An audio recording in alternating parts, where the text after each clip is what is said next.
مساء الخير، ايه الاخبار؟ انا ريا العبيدي. انا عامله مع دكتور احمد المصري بقالي 8 اسابيع. بصراحه يعني كان في رعب وخوف، بس هم هنا بيشجعونا جدا بصراحه. تيم اكتر من رائع. خلينا نتكلم في المستشفى الاول. المستشفى بجد جميله جدا، التمريض كويس جدا، ما سابنيش خالص. بالرغم ان كان في اوقات انا مبقاش معايا حد، كانوا هم معايا. عشان انا كمان عندي مشاكل صحيه، كانوا متابعيني جدا جدا جدا. كل المساعدين يعني دكتور محمود سعيد، دكتور عمرو، دكاتره كتير جدا. دكتور احمد المصري طبعا يعني تسلم ايده بجد. عمليه كانت خفيفه، ما حسيتش بألم الحمد لله. كان في جهاز مسكن. ممكن نقول ايه تاني؟ يعني بدأنا في المشروع بقالي 8 أسابيع. المتابعات الأونلاين على الجروب مش بيسيبوكوا.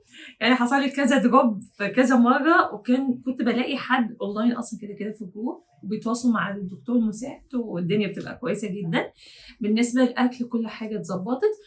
باكل كل حاجة، بس طبعا لازم بحدود، ولازم نركز في التعليمات هنا كويس جدا، لأن التعليمات هنا هي اللي بتساعد المعدة ما توسعش.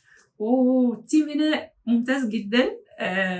كله المساعدين متابعين وكل حاجة. وبس. وممكن يعني نشوفه كمان كام شهر هيبقى فيه تغيير. أنا كنت 120 كيلو ودلوقتي بقيت 95 كيلو، وده مجهود جبار يعني بصراحة، حلو قوي.